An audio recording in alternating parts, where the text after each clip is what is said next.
On a storm-laden night in London, 1851, a young woman's fate was sealed by her father's debts. Lady Marian Elwood was bound to a man feared by all, Lord Alaric Godwin, the Earl of Blackwood. On their wedding night, instead of tenderness, she received a vow as cruel as iron: "You will spend every night as a widow." Behind that chilling promise hides a truth darker than rumor, and a man haunted by betrayal and war. What begins in shadows will ignite a battle between fear and desire, silence and confession, cruelty and love. Tell me, from where are you listening to this story?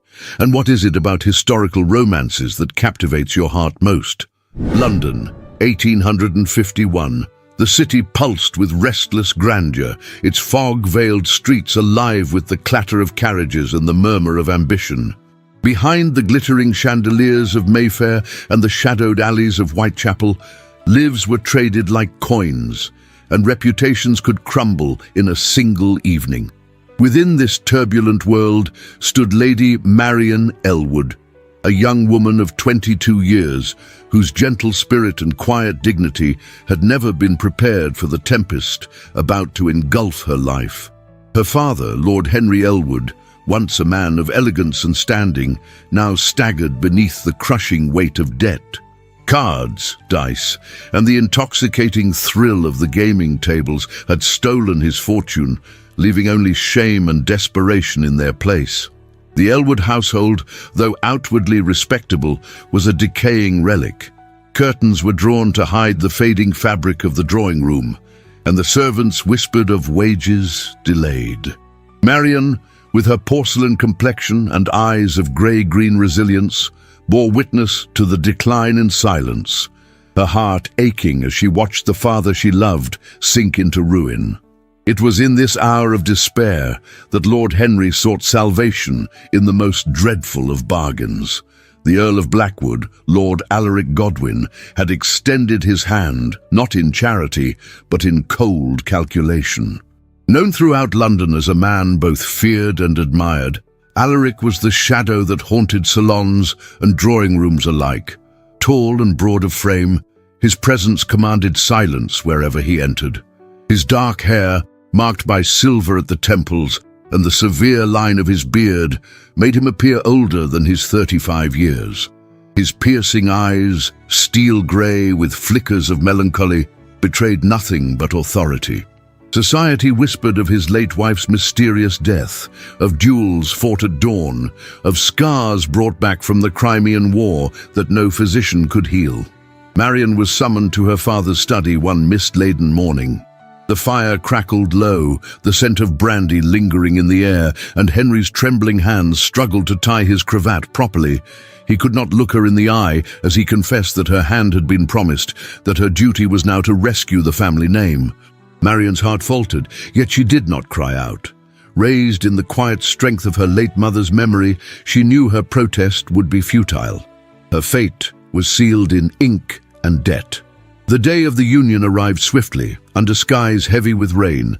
The church bells tolled without joy as Marian stepped through the nave in a gown of ivory silk, the fabric rustling softly against the stone floor.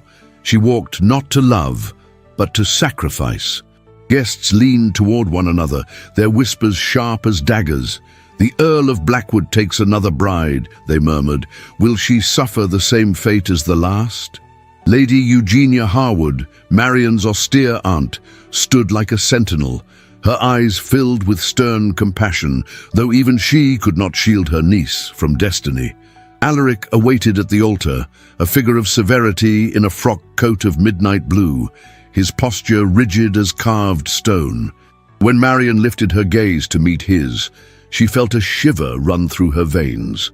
There was no tenderness, no smile to welcome her, only the weight of a man who had seen too much of life's cruelty and vowed to share none of it.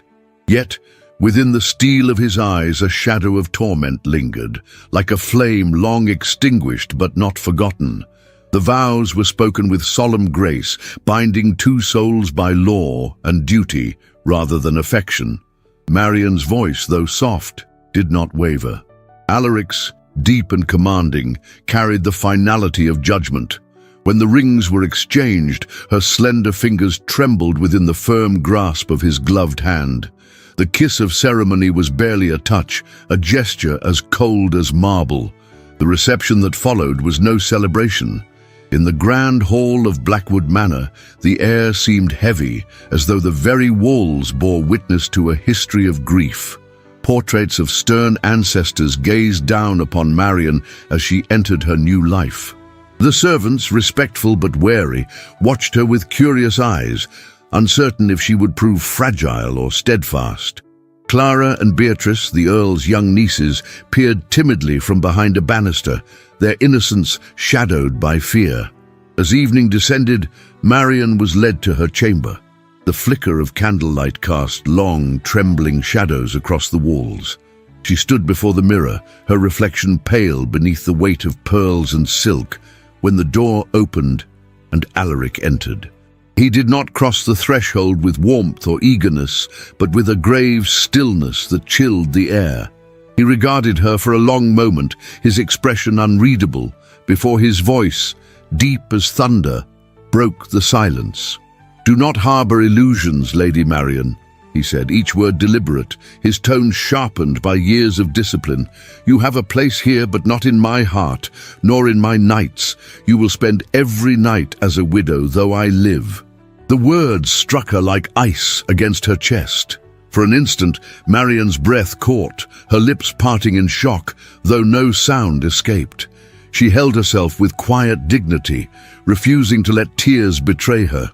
His gaze lingered on her as if testing her strength, before he turned and departed, leaving her alone in the vast silence of the chamber. The candles flickered, their flames bending toward the draught of the door he had closed behind him. Marian lowered herself onto the edge of the bed, her hands clasped tightly in her lap, her heart pounding with a mix of fear and defiance. Though she had been condemned to widowhood in life, she vowed within the sanctuary of her soul that she would not surrender her spirit. Outside, London's fog pressed against the windows, as if the city itself bore witness to the cruel bargain struck that day. Within the cold chambers of Blackwood Manor, a new chapter of Marian's life had begun, one shrouded in shadows, yet not without the faintest glimmer of fire waiting to be kindled. The carriage wheels rumbled heavily upon the cobblestone road as Lady Marian Elwood sat in still silence, her gloved hands resting lightly upon her lap. The rain had ceased, leaving the sky cloaked in a somber grey, the kind that pressed heavily upon the heart. Her gaze shifted through the fogged glass, where the countryside stretched wide and silent, the barren branches of winter trees clawing at the heavens.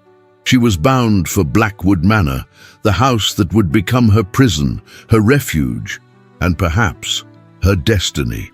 As the carriage drew near, the great silhouette of the manor emerged, towering and unyielding upon the hill.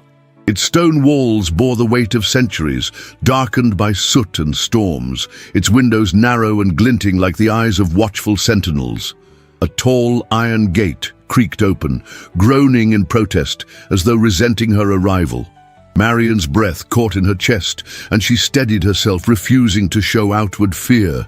She had been warned. Blackwood Manor was as austere as its master, a house of shadows where warmth seldom lingered. The carriage halted before the grand entrance. The doors of black oak loomed high, carved with patterns worn smooth by time. Two footmen in livery opened them, their faces expressionless but their eyes curious, darting toward her as though measuring her strength. She descended, her ivory cloak brushing against the damp gravel, and stepped into a world that felt as though it belonged more to the dead than the living. Inside, the air was cool, scented faintly of wax and stone. A vast entrance hall stretched before her, its walls lined with portraits draped in heavy cloth, as if the faces of ancestors had been condemned to silence. The marble floor gleamed, though its cold surface echoed each step she took, magnifying her solitude. Tall windows admitted only a pale, reluctant light, while candelabras flickered weakly, their flames bending to unseen draughts.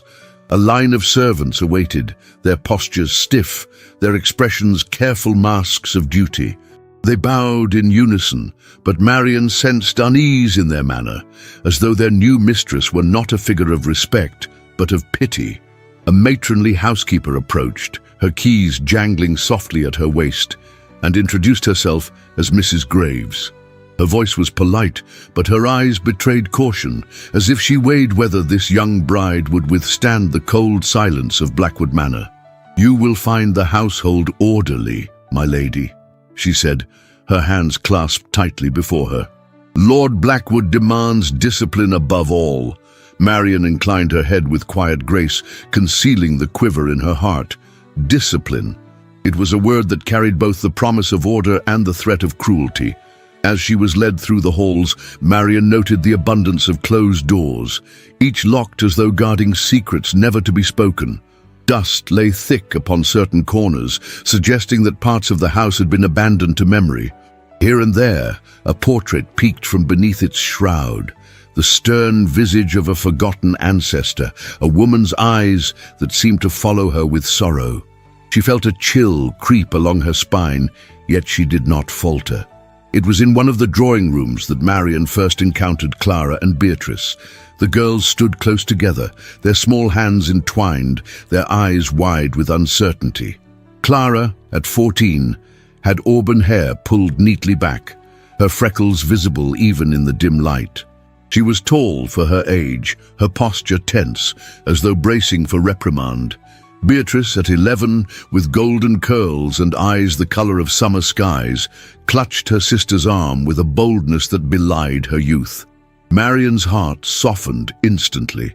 She stepped toward them, lowering herself slightly so that her gaze met theirs, not with authority but with tenderness. "You must be Clara and Beatrice," she said gently, her voice warm against the chill of the hall.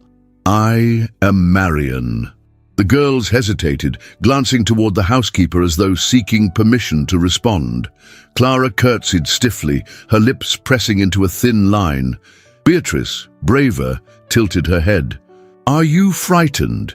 she asked, her childish candor piercing the silence.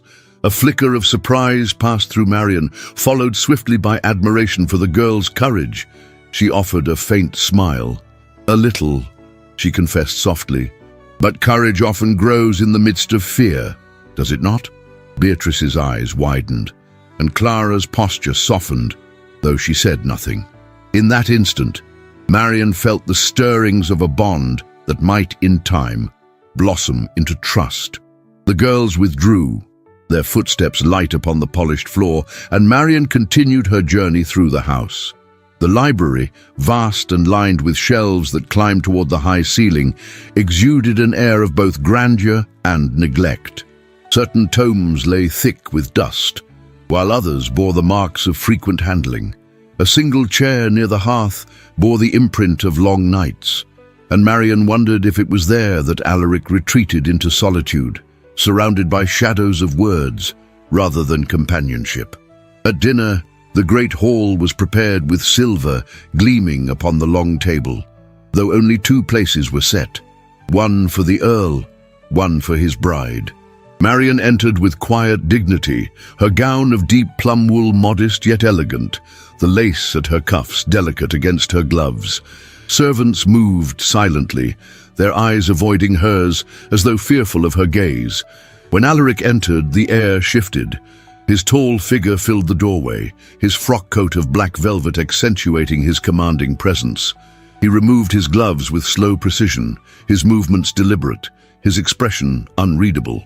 Marian rose, offering a graceful curtsy. His eyes, cold steel with glimmers of shadow, rested upon her for an instant longer than courtesy demanded. "Lady Marian," he said simply, his tone devoid of warmth. "My lord," she replied, her voice steady though her pulse raced. They dined in near silence, the clinking of silverware echoing through the cavernous hall. Marian felt the weight of his presence, every glance a silent judgment, every pause a reminder of the vow he had spoken the night before. She dared to lift her eyes and found him studying her, his expression stern, but something unspoken flickered there, a trace of sorrow, or perhaps of longing, quickly concealed. Later, As she ascended the grand staircase to her chamber, Marian passed once more the portraits shrouded in cloth. The whispers of the servants echoed in her mind, tales of Alaric's cruelty, of a wife lost under mysterious circumstances, of a house that swallowed joy whole. Yet she also recalled the timid eyes of Clara and Beatrice, their unspoken plea for protection. Alone in her chamber, Marian stood before the tall window, gazing out at the grounds where the moonlight cast pale shadows upon the gardens. Her heart ached with loneliness, but her spirit did not bend.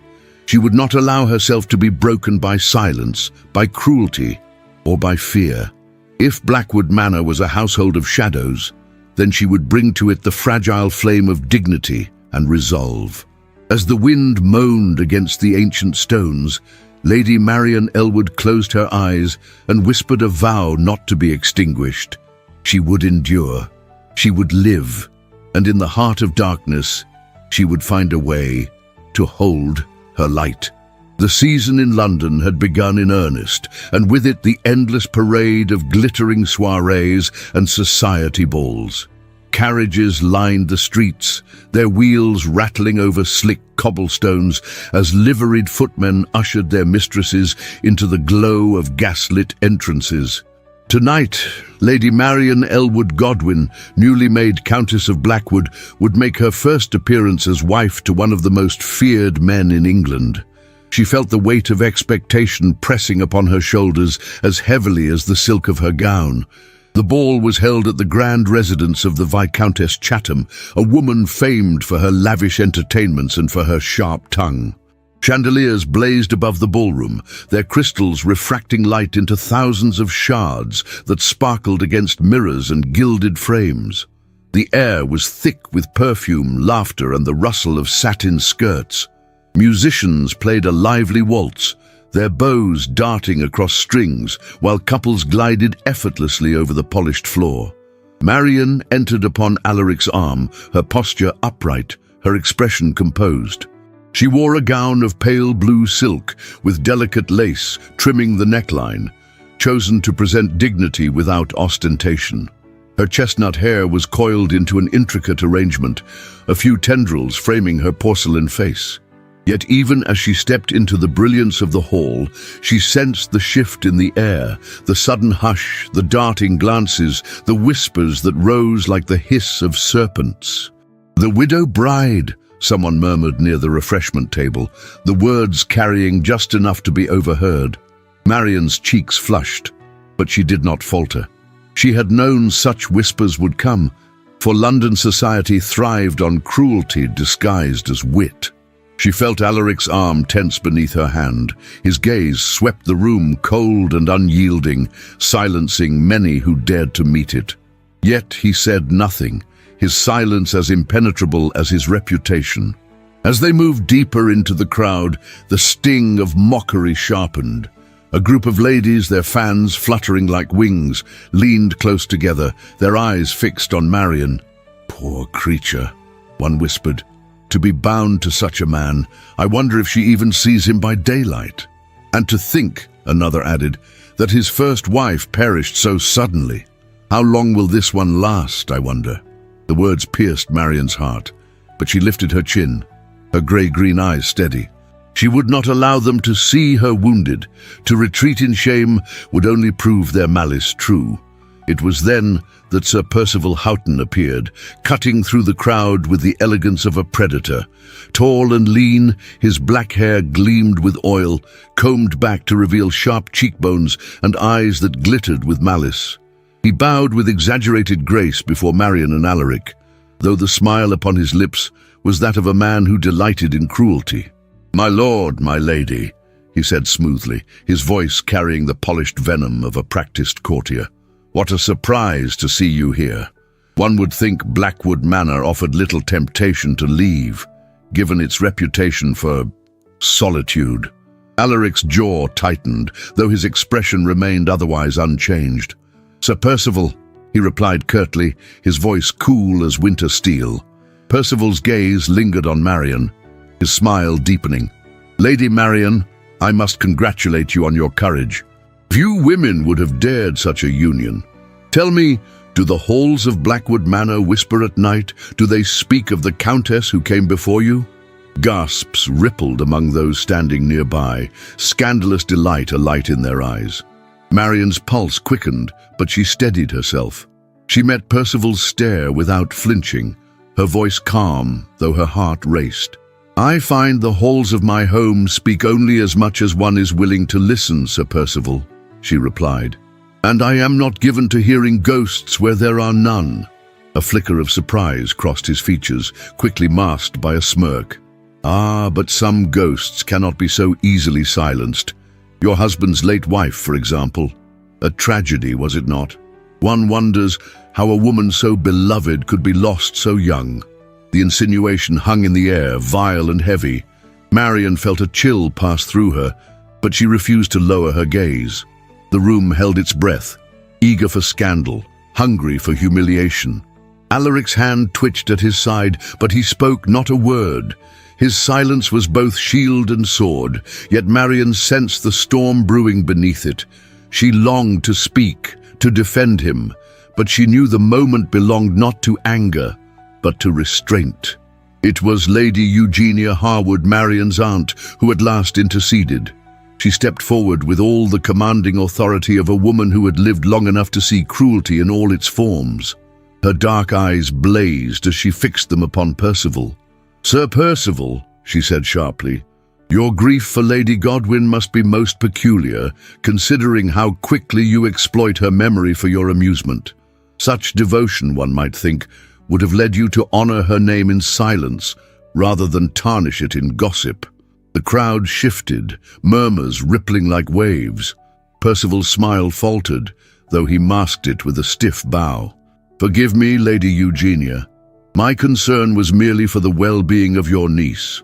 "And you may rest easy," Lady Eugenia replied coldly, "for Marian bears herself with more courage than most men in this room."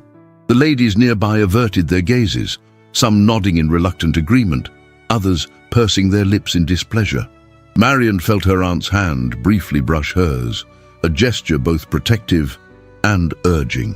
The message was clear: endure and endure with strength. The evening dragged on, a tapestry of glances and whispers, yet Marian maintained her composure. She danced when invited, her steps graceful though her heart carried the weight of scorn. She smiled politely at those who spoke to her, refusing to grant her tormentors the satisfaction of seeing her wounded. All the while she felt Alaric's presence near, his eyes upon her when he thought she did not notice. At one moment, as she stood near the balcony doors, her gaze wandered across the crowd and found his. For the briefest instant, the mask of the feared Earl of Blackwood slipped.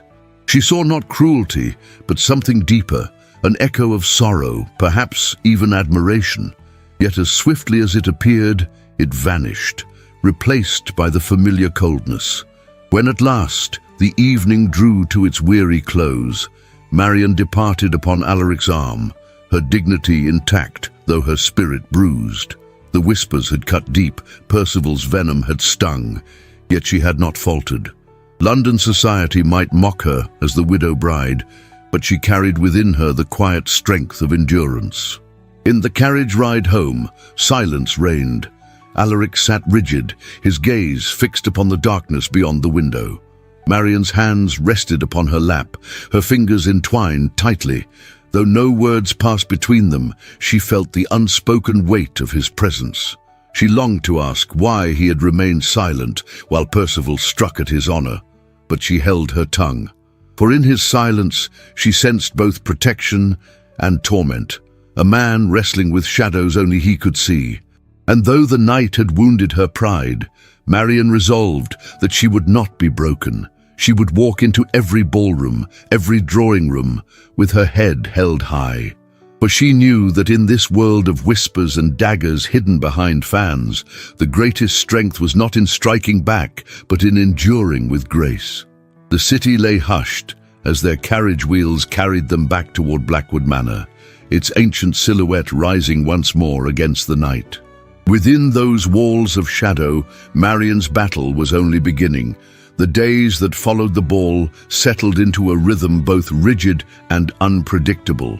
Blackwood Manor stood silent as a fortress, its walls sheltering unspoken truths and heavy shadows. To the servants, it was a house of duty. To Clara and Beatrice, it was a house of caution. And to Marian, it was a labyrinth where every step seemed to draw her deeper into the mystery of the man she had wed. Lord Alaric Godwin was as elusive as he was commanding. In public, his words were few, cold, and decisive, spoken in a tone that admitted no challenge. Yet Marian soon discovered subtle gestures that betrayed another side, a contradiction that unsettled her. At dinners, when Sir Percival's name was mentioned, Alaric's expression would harden. But if a guest sought to cast a slight upon her, a single look from him silenced the offender. When she rose to leave a room, he would stand with rigid courtesy, his hand brushing the back of her chair, with a touch so fleeting she wondered if she had imagined it. His protection was discreet, almost reluctant, as though he sought to guard her without ever letting her know. It was this tension between cruelty and care that drew Marian into deeper thought. She spent her mornings walking through the gardens, still bare from winter, her breath visible in the chill air. Clara and Beatrice began to accompany her, their small footsteps pattering on the gravel paths. At first, they kept their distance, but gradually they drew nearer. Beatrice slipped her hand into Marian's, unashamed of seeking comfort, while Clara, more reserved, asked shy questions about the world beyond the manor. "Does London have more light than here?" Clara asked one morning, her auburn hair catching a rare glint of sun. "It does," Marian replied softly, "though even in its brightness shadows remain. But there is music and laughter and hope." Clara's eyes widened, as though the idea of such things was a revelation. Marian squeezed her hand gently, sensing the fragile thread of trust being woven. Yet as she grew closer to the children, Marian also grew more conscious of Alaric's distance. She often found him in the library, a vast room lined with dark shelves that smelled of leather and dust. The fire there burned low, throwing light upon a single chair worn from long use. It was in this place that Marian once stumbled upon him unawares. He stood near the far wall, his tall figure rigid, his shoulders tense. A heavy velvet curtain had been drawn back to reveal a portrait, half hidden in shadow. Marian froze, her breath catching as she saw the face of a woman gazing down from the canvas. The features were delicate, the eyes hauntingly alive, painted in hues of gold and cream. The late Countess of Blackwood. Alaric's hand rested against the frame, his head bowed as if in torment. For a moment Marian thought she saw sorrow carve itself into his stern profile, his mouth tightening with the effort of restraint. Then, as though sensing her presence, he turned abruptly. His eyes, grey as steel, met hers, and anguish flickered there before hardening into fury. "What are you doing here?" His voice was sharp, a blade unsheathed. Marian steadied herself. "I was walking and did not mean to intrude. Forgive me, my lord." His breath came heavy, his chest rising beneath his black waistcoat. "You will not come into this room unbidden again," he said, his tone harsh, though beneath it trembled something dangerously close to grief. She hesitated, then gathered her courage. Was she beautiful? The question slipped from her lips before she could restrain it. Alaric's eyes flashed, his hand tightening into a fist. "Do not speak of her," he growled, his voice breaking slightly on the words. "Her memory is mine alone. You will not seek to pry into what does not concern you." Marian's heart pounded, but she refused to recoil. "I did not mean to wound you. I only wished to understand the man I have married." His face hardened, the mask descending once more. "There is nothing to understand. Accept what you see and ask no more." With that, he turned from her, pulling the curtain across the portrait with a violent sweep. The room darkened, swallowing the image of the woman, leaving only the fire's flicker upon his stern profile. Marian lingered a moment longer, hoping for some softening, but none came. She withdrew, her skirts brushing the stone floor, her mind filled with questions she dared not ask again. That night, long after the household had gone to rest, Marian found herself unable to sleep. The air in her chamber was still and heavy, the silence broken only by the occasional groan of the old timbers. She wrapped her shawl tighter around her shoulders and paced near the window. From below, faint sounds reached her, an anguished murmur, a muffled cry. She followed the sound quietly down the corridor until she reached a half-open door. Through it, she saw Alaric, lying upon a chaise in a room dimly lit by the dying embers of a fire. His face was twisted in torment, his brow damp with sweat. He tossed restlessly, his hands clenching as if grasping for a weapon unseen. "No," he muttered in his sleep, his voice hoarse. "Not again, not again." Marian stood frozen, her heart aching as she watched. He seemed both powerful and broken, a soldier still fighting battles long ended. She longed to step inside, to soothe the storm that tormented him, but fear of his wrath held her back. Instead, she remained at the threshold, silent witness to his pain.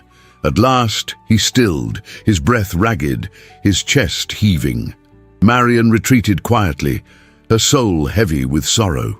The next morning at breakfast, his demeanor was as rigid as ever. He spoke little, his words curt, his gaze distant. Yet Marian, watching closely, saw the faintest shadow of exhaustion beneath his eyes, the kind no mere sleeplessness could explain. He wore his mask well, but she now knew what it concealed: anguish, grief, and the memories of war that haunted him still. Clara and Beatrice joined her later in the drawing room. Beatrice leaned against her side, chattering softly about a robin she had seen in the garden. Clara sat near, her sewing trembling slightly in her hands. Marian guided them with patience, her voice warm, her smile tender. She felt their trust deepening, a bond growing strong in the quiet moments of shared comfort. The children, who had known only fear, began to cling to her as a fragile source of light. But as evening fell, Marian's thoughts returned to the library, to the portrait hidden behind its curtain, to Alaric's anguished cry in the night. She knew then that her husband was a man torn between two worlds, the cruel mask he wore before society and the torment he carried in silence. It was a mask he would not let her break, not yet. And though his words cut her, though his coldness wounded her spirit, Marian resolved she would not turn away. For within the shadows of Blackwood Manor, she had glimpsed the truth. The Earl's mask was not forged of cruelty alone. It was built upon sorrow, upon scars unseen, upon memories too painful to bear. And behind that mask, she believed, there might yet remain a man capable of love, if only she could reach him. That night, as the wind howled against the ancient stones, Marian lay awake, her hands clasped upon her chest, her eyes open to the darkness. She whispered to herself a vow as fragile as a prayer. She would endure. She would not be silenced by harshness, nor driven away by shadows. She would seek the truth, even if it lay hidden behind locked doors and shrouded portraits. And though Alaric Godwin might lash out in anger, though he might seek to keep her at a distance, she would not surrender her resolve. For she had seen too much to be blind again. The spring winds swept across the moors that surrounded Blackwood Manor, rattling the ancient windows with a sound that echoed like the sighs of restless ghosts.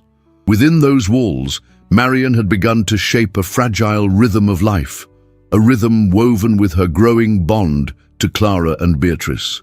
The days were long, shadowed by Alaric's presence, yet softened by the innocence of the children who had, little by little, entrusted their timid hearts to her.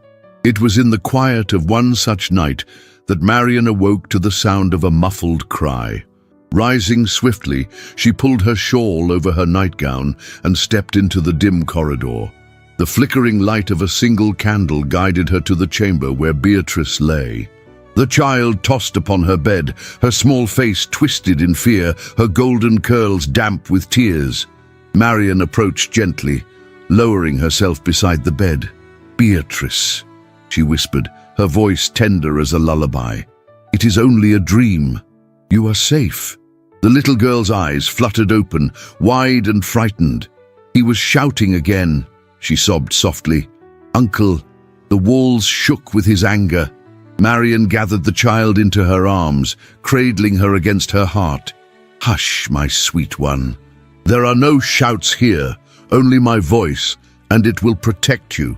She smoothed the child's hair with slow, steady strokes until the trembling ceased. Beatrice's breathing softened, and she clung tightly to Marian's hand as if anchoring herself to safety. What Marian did not know was that Alaric stood in the shadows beyond the door, the dim light of the candle glancing across the hard lines of his face. His expression was unreadable, his grey eyes fixed upon the sight of his niece wrapped in Marian's embrace. For an instant, the mask slipped. Anguish softened his features, and something dangerously close to longing crossed his gaze. Yet he turned away before she could notice, his footsteps silent as the stone corridors swallowed him once more. The following day, Clara sought Marian in the garden. She held her embroidery in her hands, though the thread was tangled, the stitches uneven. Her voice trembled as she spoke. "He frightens us, you know, Uncle Alaric. Not with blows, but with his silence. His eyes, they are like storms." Marian set her work aside and took Clara's hands gently. "Storms can rage, but they also pass, Clara. And sometimes, if you look closely beyond the clouds, you will find the sky still waiting. Do not fear him, though I know it is difficult. He carries a weight we cannot yet understand." Clara looked at her with cautious hope, as if testing whether Marian's words might hold truth. Slowly, she nodded, leaning into the comfort that Marian's presence offered. It was in that moment Marian realized the children's fear was not only of their uncle's severity, but of a house that had known too much sorrow. She resolved silently that she would be their light, however faint, in the midst of such shadows. But beyond the walls of the manor, society's whispers grew sharper.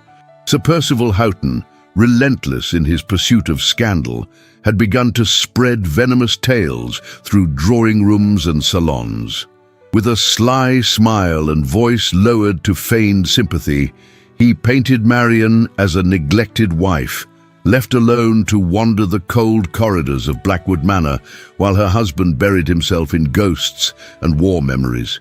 He insinuated that such a woman must naturally seek warmth elsewhere, dangling her reputation before the vultures of society.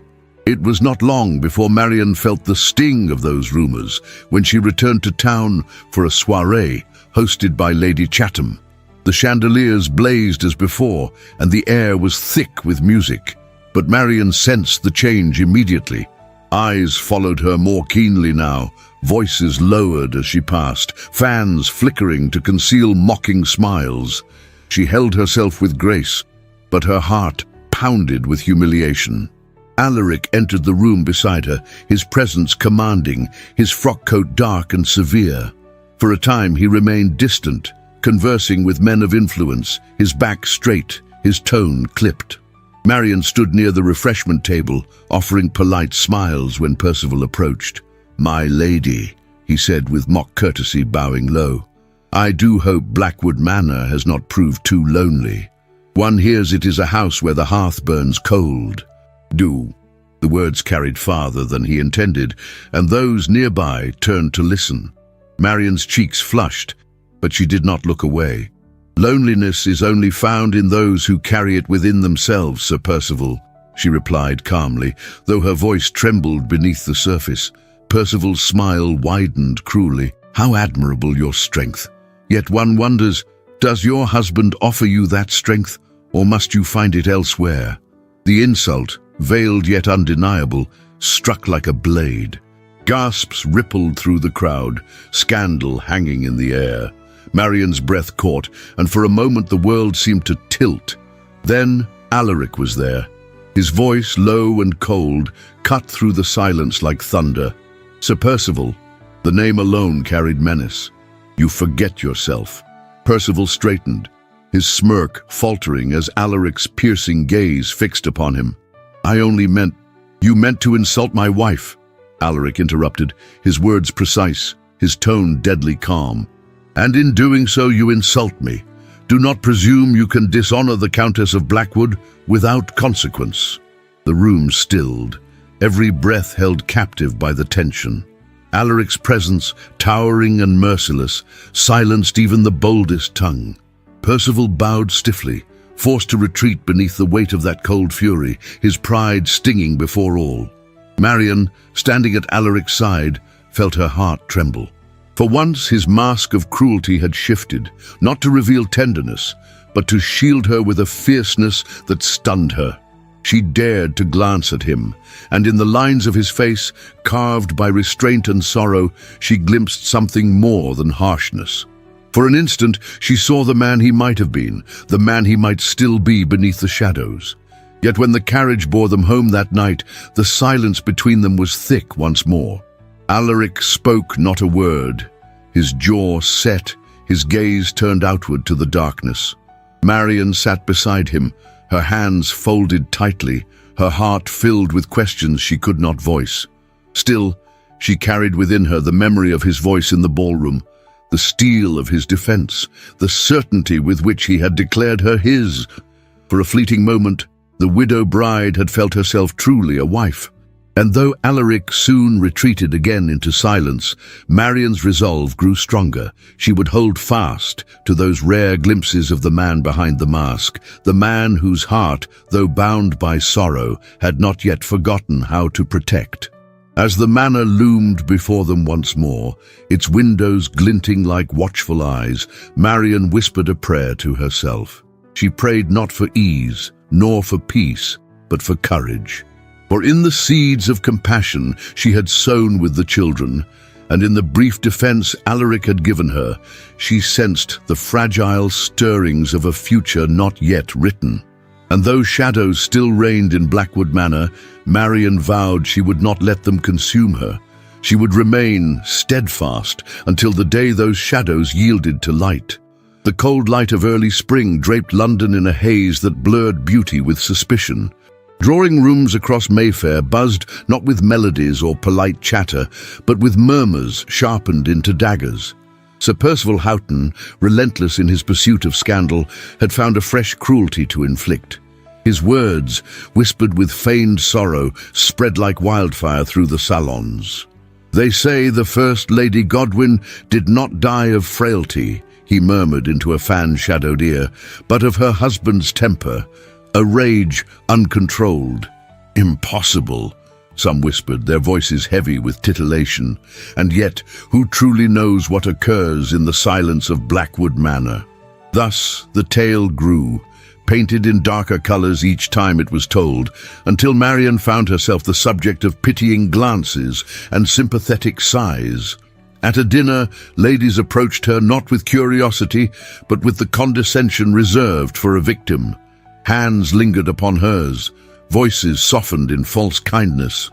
"My dear Lady Marian," one matron said with a mournful tilt of her head, "you must be terribly lonely in that vast house.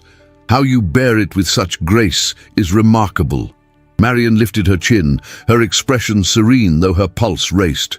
"Loneliness, madam, is often found in those who seek it. I do not dwell upon shadows." But the whispers would not cease. She felt them clinging to her gown as she passed, as if society itself longed to drape her in mourning shrouds before her time.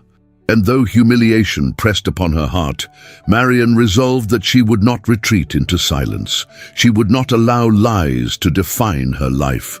At Blackwood Manor, the air grew heavier with each passing day.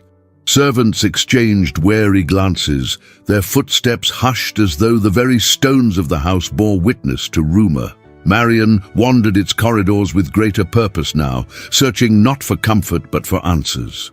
It was during one such search that she entered a chamber long forgotten, its door concealed behind a faded tapestry. Dust lay thick upon the floor, disturbed only by her careful steps. The air smelled of age and neglect, yet within it lingered a trace of perfume, faint but unmistakable, Upon a writing desk, beneath a pile of yellowed papers, she discovered a folded letter, its edges frayed, the ink faded but legible. With trembling fingers she opened it. "My dearest," it began, the hand delicate, the words trembling with passion. "Forgive me, for I cannot remain in silence. My heart is not yours to command.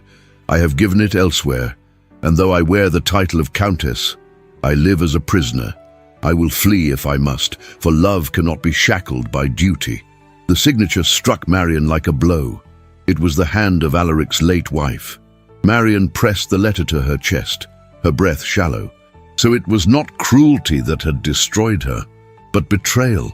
A betrayal that Alaric had hidden, perhaps even from himself.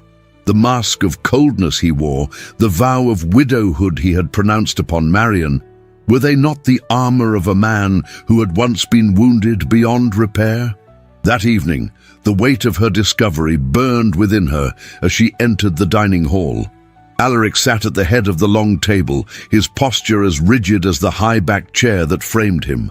The light of the candelabras played across his stern features, illuminating the silver that touched his dark hair. He spoke little, his fork moving with mechanical precision. Marian's gaze lingered upon him, searching for traces of the man concealed beneath the iron mask.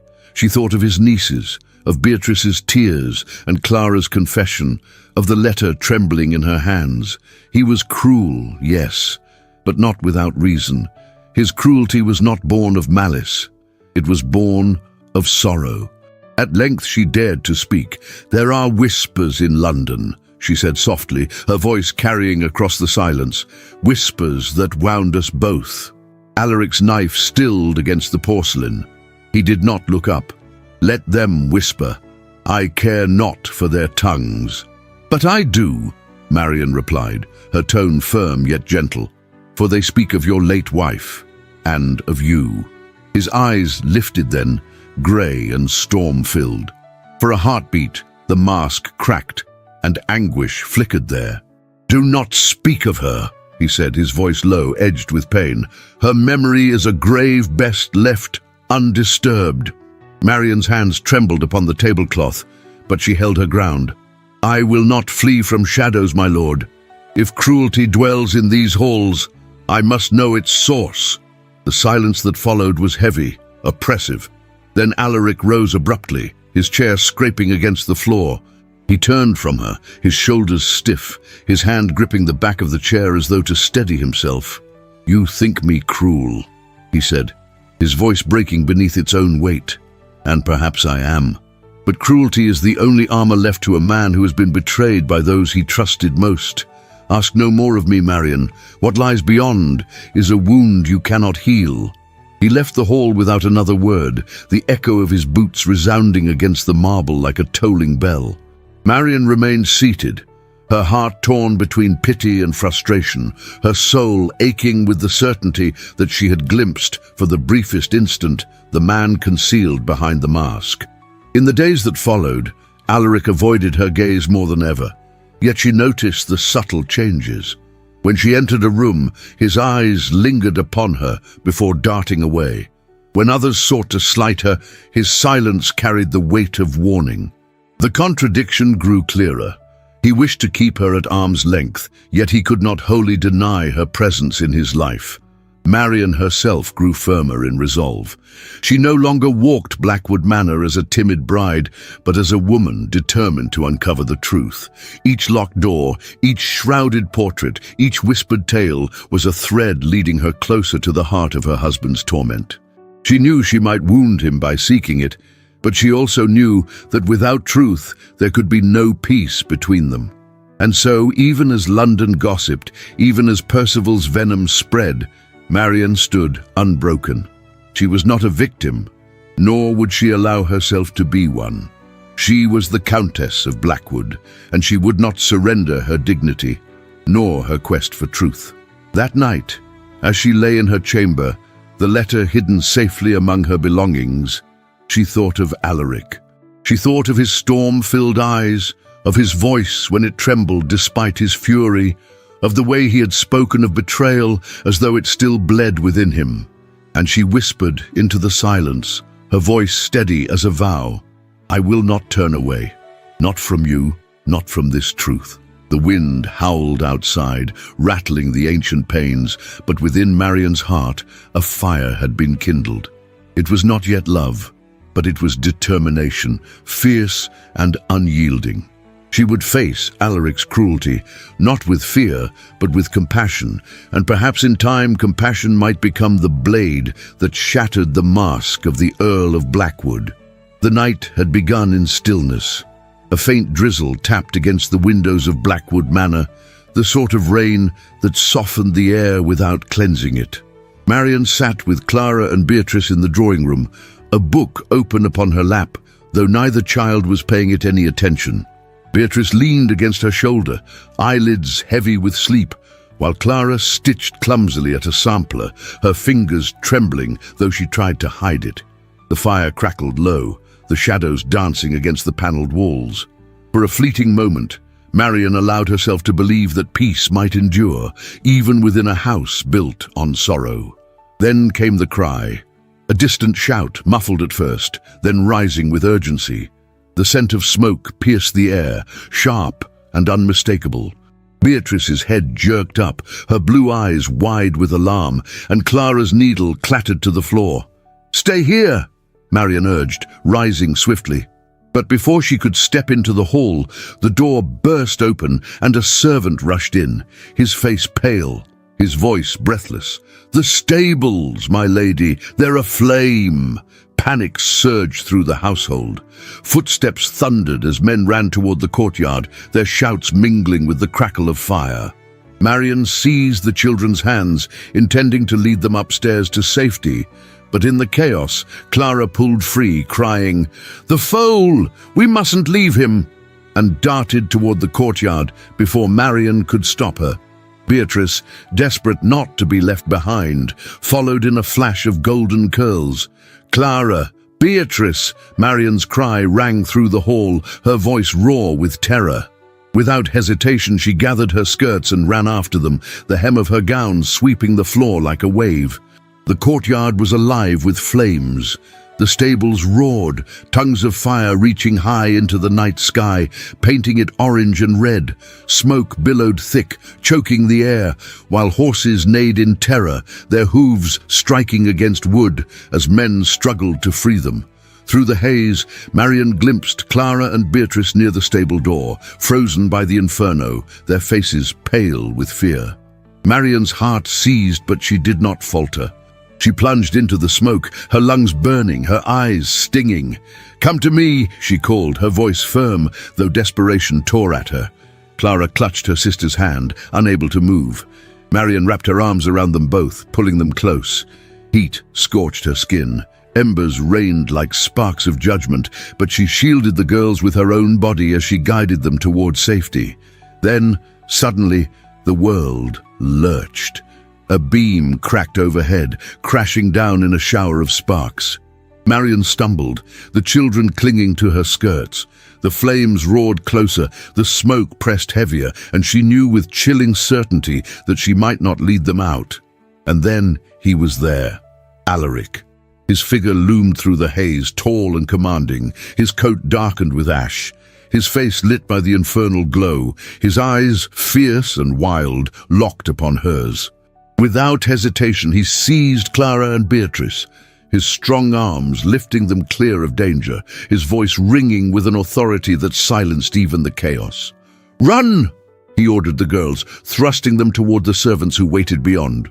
Then his gaze returned to Marian. She staggered, coughing, her gown smoldering at the hem. His heart clenched, raw terror flashing across his face.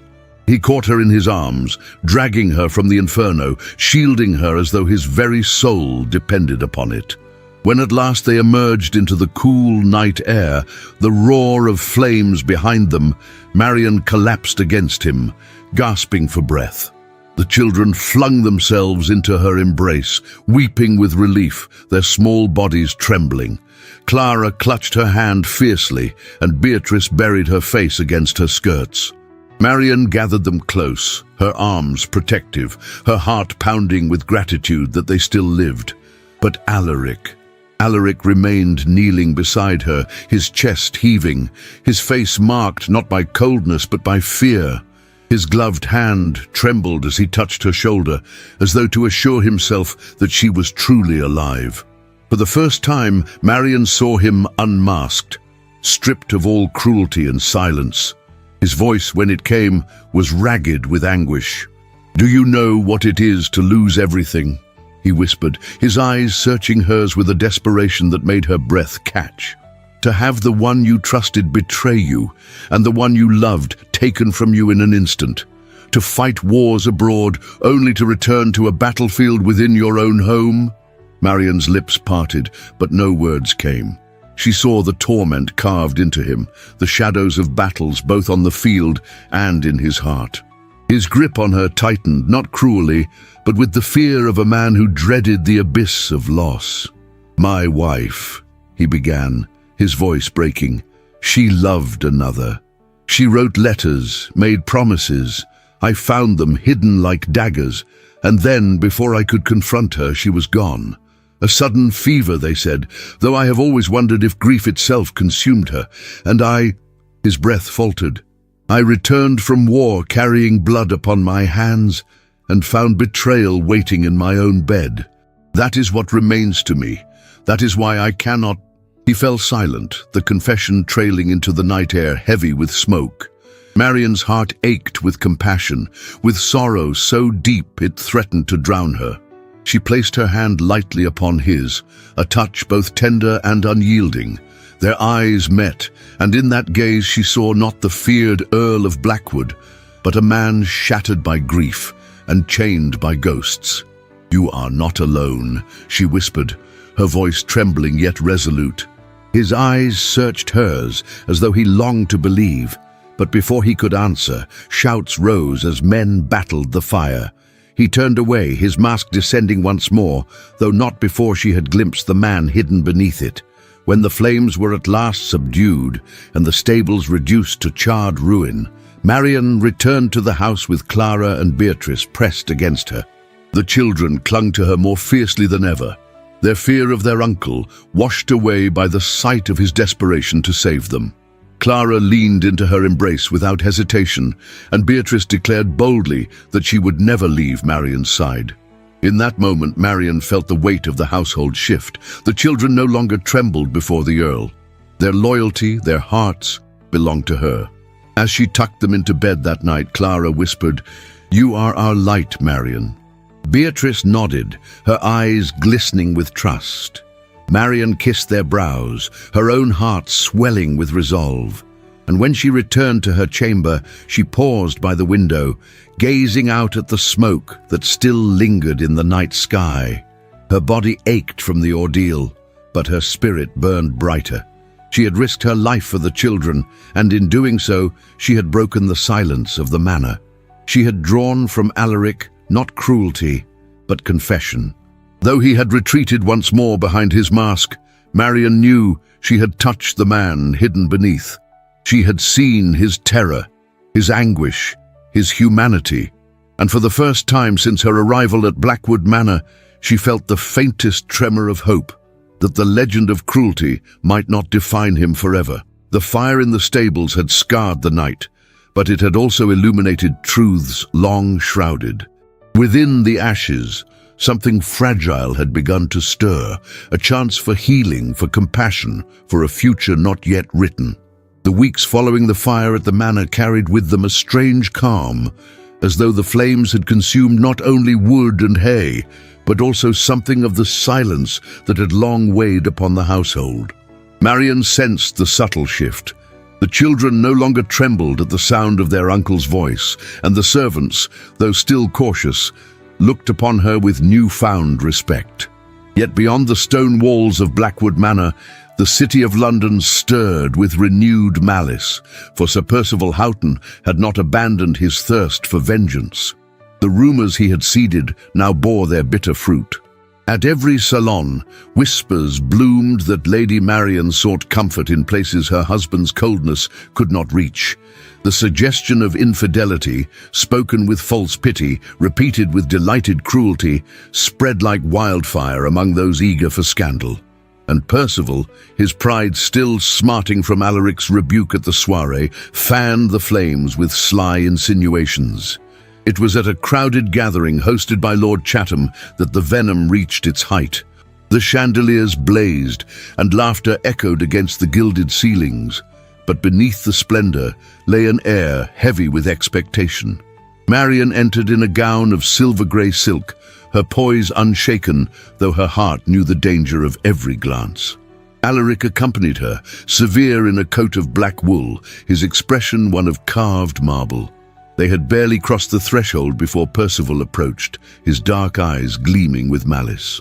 "My lord, my lady," he said with mock courtesy, bowing low, "it is always a rare spectacle to see you together, though perhaps not so rare as some would have it.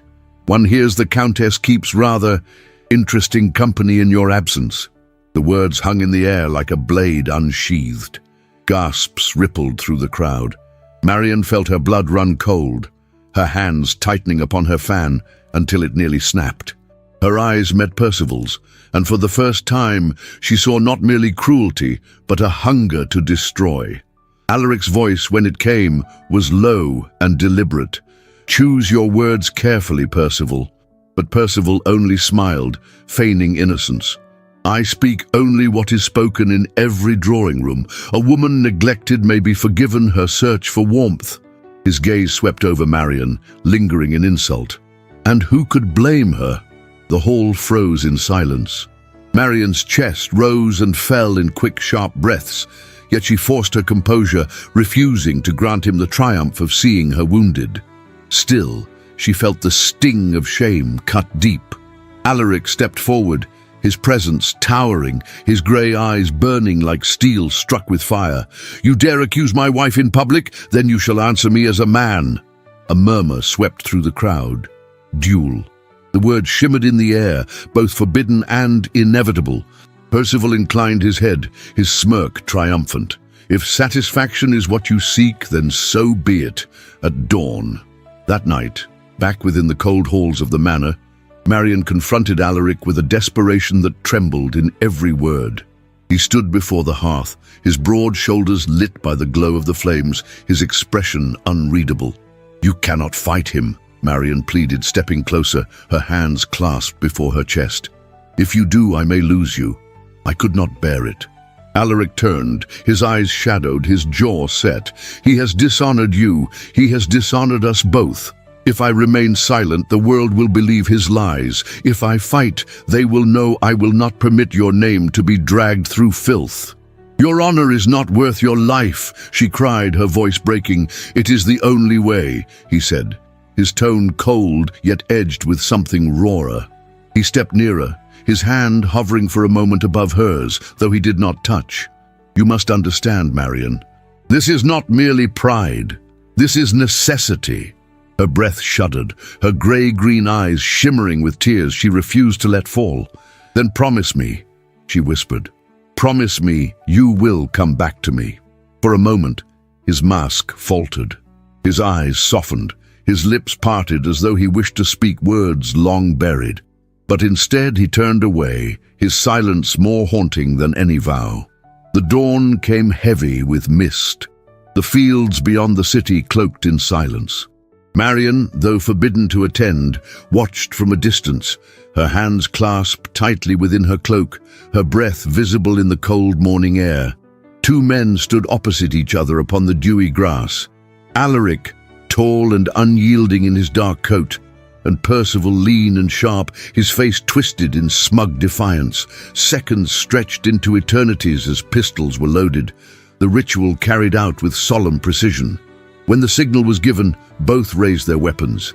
A crack split the silence, echoing across the fields. Marian's heart lurched in her chest, her cries stifled by the distance. Percival staggered, his arm grazed, blood staining his sleeve. Alaric lowered his pistol, his eyes locked upon his enemy with cold fury. He had the power to kill, the power to end the rivalry in blood, but he did not. "I will not stain my hands further," he said, his voice carrying across the field. "Let this wound remind you of your place. Speak her name again, and I shall not be so merciful." Percival, pale with rage and humiliation, clutched his arm and said nothing. The duel was ended, yet the outcome was more than victory. It was transformation. When Alaric returned, Marion rushed to him, her composure breaking at last. He was unharmed, his coat unmarked, but his face was pale, his eyes shadowed. She grasped his hand, her voice trembling. "You spared him." Alaric's gaze met hers, and for once there was no mask, no cruelty, only exhaustion and the faintest glimmer of something gentler. "I have taken enough lives," he said simply. In that moment, Marion saw the truth, the cruelty that had bound him. The armor he had worn to keep the world at bay was beginning to unravel. She had glimpsed the man he might yet become, a man not defined by fear or vengeance, but by the possibility of something greater. As they walked back toward the waiting carriage, the mist parted, revealing the first rays of sunlight breaking across the horizon. Marion tightened her hold upon his hand, her heart filled with a fragile hope. For though the duel had been fought in shadows, the dawn promised that even within darkness, light might find a way. The days that followed the duel unfurled with a strange, tremulous stillness. London, ever hungry for whispers, had not quieted. If anything, the chatter had grown more insistent. Drawing rooms echoed with speculation.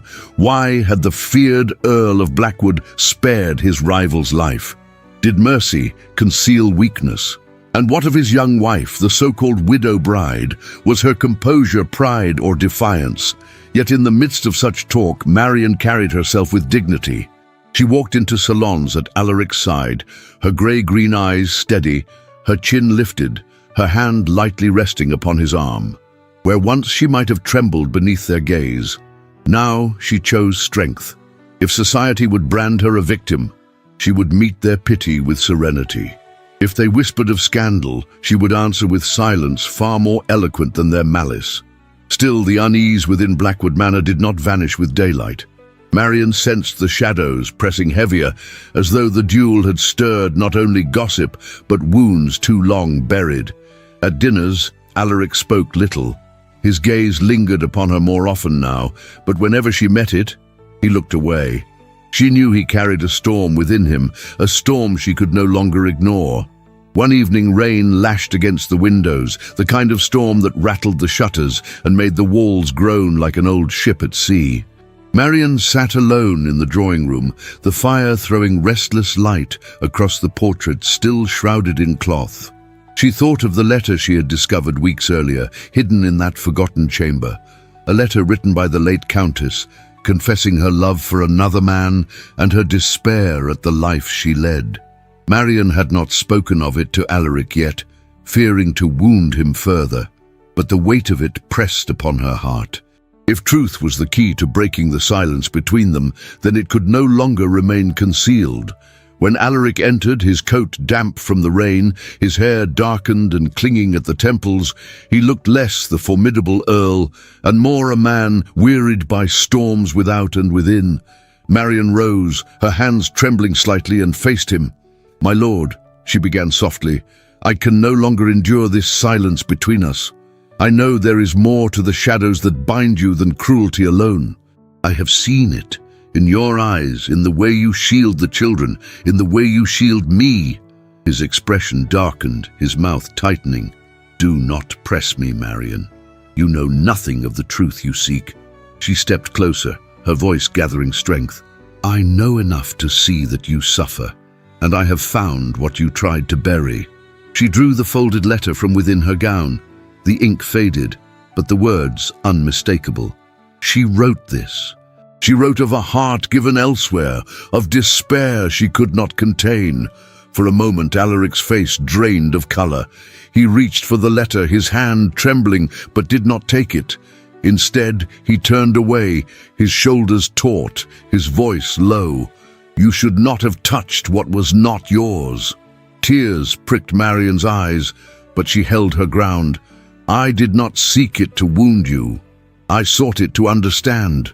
You built your cruelty like armor, yet it was not her death that condemned you, it was her betrayal. You have lived as a widower of the heart ever since, punishing yourself as much as those around you." He spun back toward her, his eyes storm gray, fierce with anguish. "Yes!" The word tore from him like thunder. "I loved her, Marion. I loved her with a faith that blinded me, and she gave her vows to another in secret. I returned from war, blood still fresh on my hands, only to find deceit in my own bed. And when death claimed her before I could demand the truth, I was left with nothing but ashes. I swore I would never again be a fool. Never again would I give love the power to destroy me." Marion's breath caught, her heart aching with the rawness of his confession. The firelight flickered across his face, revealing not the cruel earl whispered about in society, but a man broken by grief and chained to his vow. She stepped nearer, her voice trembling yet resolute. "You believe cruelty protects you, but it has imprisoned you instead. You think widowhood of the heart is safer than love, but it is emptier than death itself. Life without love is not strength. It is surrender." Silence fell between them, heavy and thunderous, broken only by the storm pounding against the windows. Alaric's hands clenched at his sides, his chest heaving as though each breath was a battle. He looked at her then, truly looked, as though seeing her not as a duty or a name bound to his, but as the woman who had walked through fire, literally and figuratively, for his household. "You speak as though love is a choice one can make after betrayal," he said bitterly. Marion lifted her chin, her eyes luminous with unshed tears. "It is. Love is always a choice. I chose to remain here when I could have fled. I chose to face your silence and the world's whispers, and I choose, even now, to stand beside you, though you give me nothing in return. That is love, my lord, not weakness, but strength." Lightning split the sky, illuminating the room in a blaze of white. For an instant, the world seemed suspended in that light, their eyes locked, their souls laid bare. Then the thunder crashed, shaking the very stones of the manor, and Alaric's resolve crumbled. He reached for her, not with command, but with desperation, his hand trembling as it closed over hers. "Marion," he whispered, her name breaking upon his lips like a prayer long denied. "I can no longer deny what burns within me. I swore a vow to live as though widowed, to bury all tenderness beneath iron. But you have torn the mask from me, piece by piece, until nothing remains but truth. I love you. Against my will, against my vow, I love you." Tears fell freely down Marion's cheeks, though her smile trembled with joy. She pressed her hand to his cheek, her touch gentle as dawn. "Then let that vow be broken, Alaric. Let the past be laid to rest." The storm raged on outside, but within the drawing room another storm had stilled. They did not need more than the closeness of their gazes, the brush of her fingers against his skin, the fierce sincerity in his words. No embrace was required, no kiss. The truth itself was the most intimate revelation. Later that night, Marion went to the children's chambers. Clara sat up when she entered, her auburn hair loose about her shoulders, her eyes anxious until they met Marion's calm smile. Beatrice stirred and ran into her arms, clutching her tightly. "You are safe," Marion murmured, holding them close. "We are all safe." But Clara, ever perceptive, tilted her head. "Something has changed, hasn't it?" Marion kissed her brow, her voice hushed. "Yes, dearest, something has changed." In the days that followed, the shift was unmistakable. The children no longer clung to Marion as though she alone were their refuge. They clung to her as family, certain and proud. Clara slipped her arm into Marion's with quiet trust, and Beatrice boasted boldly that Marion was the heart of Blackwood Manor. Even Alaric, though still reserved, could not conceal the gentleness that now touched his gaze when it lingered upon his wife. The vow that had bound him to cruelty had been shattered. In its place stood something fragile yet fierce, a love tested by shadows, but born at last into light. And for the first time, Blackwood Manor no longer felt like a house of shadows, but the beginning of a home. The season in London reached its height. the streets alive with carriages and the grand houses of Mayfair glowing with 100 lights each night. Yet within that brilliance, the name of Blackwood had long been marred by rumour. For weeks, society had whispered with a poisonous delight, whispers of cruelty, whispers of betrayal, whispers of a bride turned widow not by death, but by neglect. Marian had borne it with dignity, standing firm at Alaric's side, her composure unshaken, though her heart bore the weight of their judgment. Now, however, the time had come for truth to be revealed. The occasion was a ball hosted by one of the oldest families of the peerage, a gathering so grand that nearly every member of London's ton was present. Chandeliers glittered like constellations overhead. The polished floor reflected the sweep of gowns and the gleam of gilded mirrors, and the air pulsed with music and anticipation. Alaric entered at Marian's side, tall and unyielding, though no longer shrouded in the same impenetrable mask he had worn for so long. His grey eyes, though stern, no longer concealed the man beneath.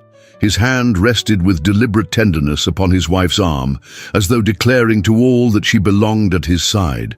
But whispers rose still, a rustling tide of malice that could not be silenced by mere presence. Percival Houghton had taken care to ensure that the rumours continued, feeding them with sly insinuations and false confidences whispered in candle-lit corners. Many eyes followed Marian as she crossed the floor, measuring her grace, searching for weakness, eager for confirmation of scandal. It was then that Alaric made his move. He stepped forward into the center of the room, his voice cutting through the swell of music and conversation with the commanding timbre that had silenced men on battlefields. "Ladies and gentlemen," he declared, his words precise, his tone unyielding, "there are lies that have been spread with the intention of destroying not only my honor, but the honor of my wife. Tonight, those lies end." A hush fell upon the hall. Fans stilled mid-motion, conversations broke off, and all eyes turned toward him. Percival, standing near the refreshment table, paled but forced a smile that faltered beneath the weight of Alaric's gaze. "I have endured many things in silence," Alaric continued, "for silence is often the shield of men who have seen too much of war. But I will not allow silence to destroy truth. My late wife did not perish by cruelty. She died of fever, as attested by her physician, who has given sworn testimony of her illness, and if betrayal touched my household, it was not at my hand, but hers.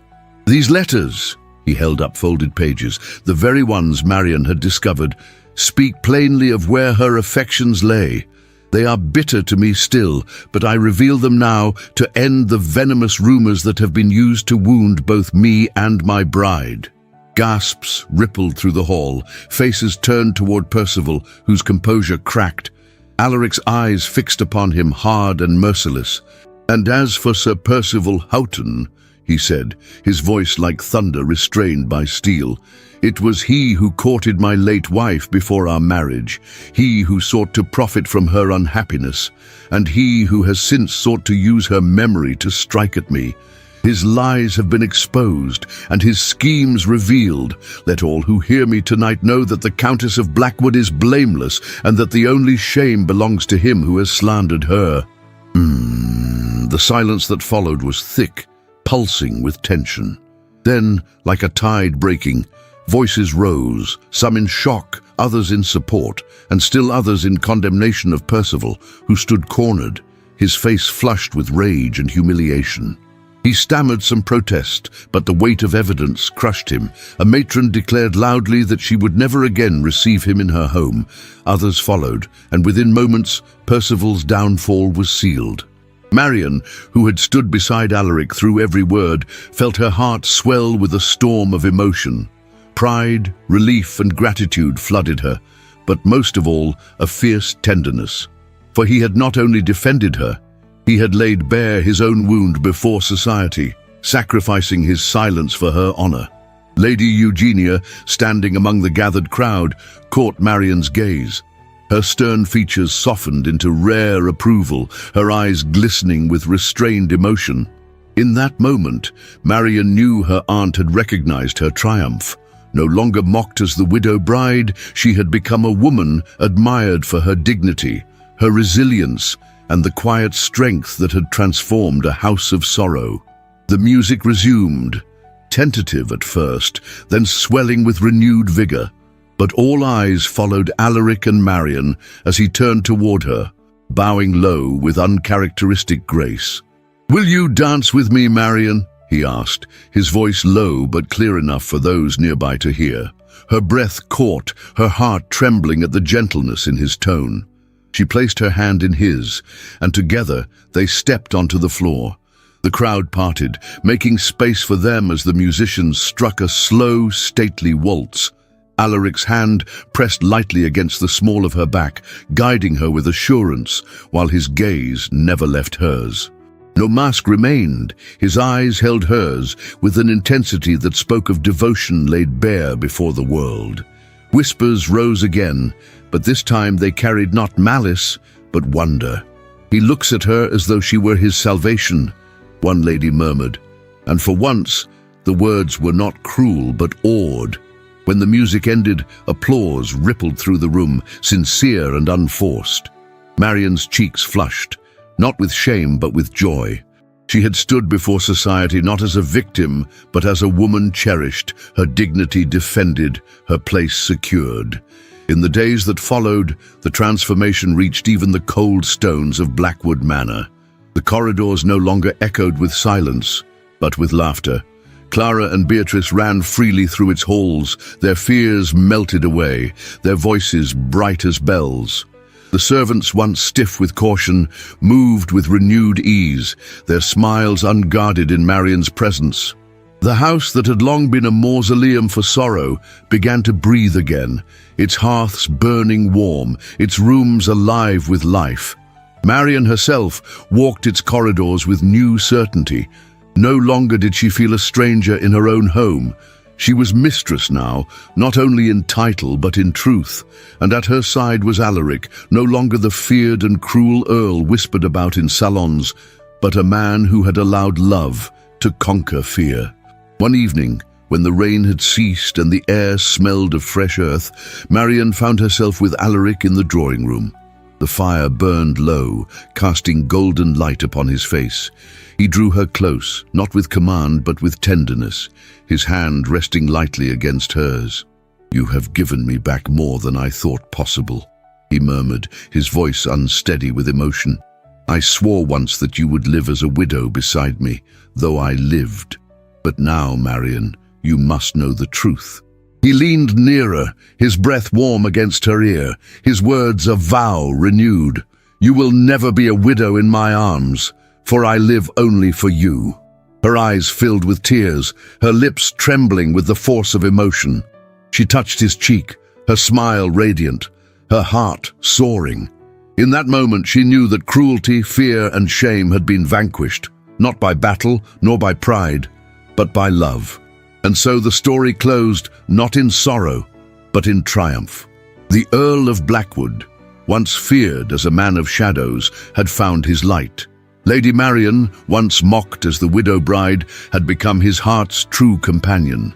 Blackwood Manor, once haunted by silence, rang now with laughter, with warmth, with the promise of a future built upon love's enduring power. The year was 1859, and the world seemed both altered and unaltered by the passage of 8 years. London, with its fog-draped streets and gilded drawing rooms, had not ceased to whisper, but the tone of those whispers had changed. No longer was the name of Blackwood uttered with dread or scandal. It was now spoken with respect, with admiration, even with a hint of awe. For the story of the feared Earl and his widow bride had transformed into something few could have foreseen, a tale of redemption, of endurance, and of a love that withstood the tempests of both society and the soul. Blackwood Manor itself had changed. The once austere halls now echoed with the patter of small feet and the sound of laughter. Marian, still graceful at 30, moved through the rooms with a serenity that came from years of trials endured and victories won. Her hair, once worn in careful coils, now gleamed with a maturity softened by time, and her eyes retained that same grey-green light of quiet resilience.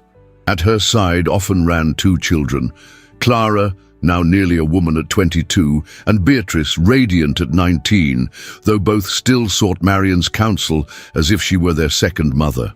But there were other children too. Two boys with Alaric's grey eyes and Marian's gentle smile, and a little girl with auburn curls who had been born on a spring morning when the world seemed impossibly new. They filled the manor with noise and with life, banishing forever the silence that had once haunted its stones. Alaric himself had softened with the years, though the strength of his frame and the authority of his presence remained. At 43, the streaks of silver at his temples had deepened, but his eyes no longer carried the weight of unbroken sorrow.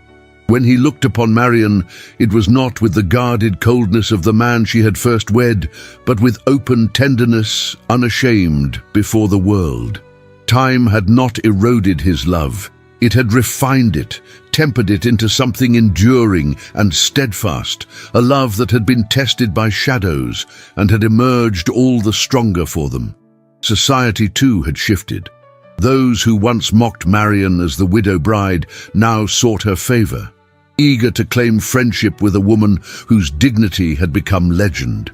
Lady Eugenia, older now and her hair white as snow, often remarked that she had lived long enough to see justice bloom in her niece's life.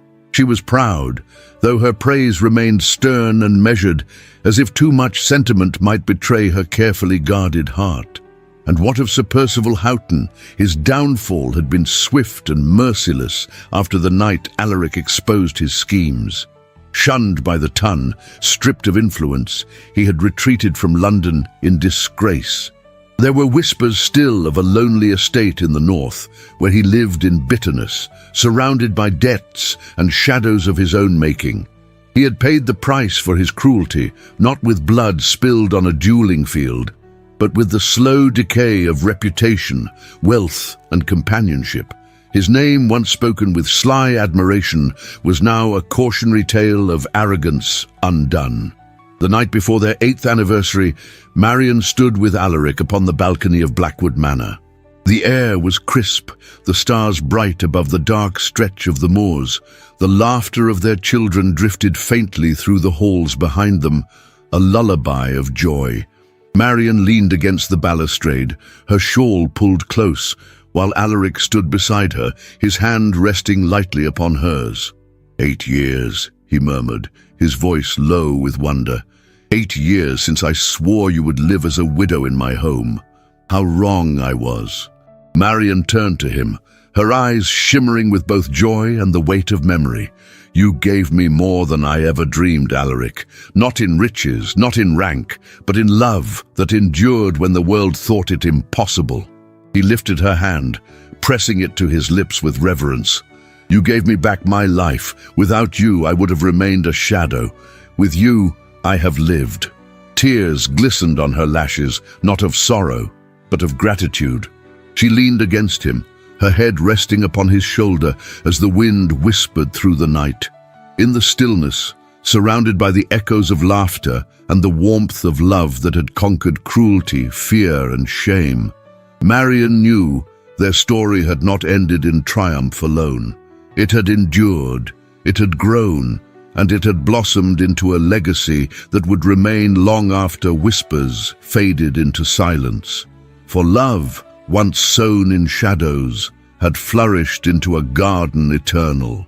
And in that garden, 8 years later, Marian and Alaric walked hand in hand, their hearts unbroken, their vows renewed not by words, but by the life they had built together. And so, we come to the end of this journey, a tale born in shadows, yet crowned with light. The story of Marian and Alaric reminds us that even the deepest wounds can be healed, that love is not a weakness, but the greatest strength of all. From betrayal and fear arose compassion and trust, proving that dignity, resilience, and tenderness can transform even the coldest hearts and the darkest places. What lesson will you take from their journey? Perhaps that courage often means standing firm when the world whispers against you, or that true love is a choice renewed each day. I would love to know your thoughts. Share with me in the comments what part of this story touched you most, and if you reached the very end, write the word hope in the comments. That way, I'll know you walked every step of this path with Marion and Alaric.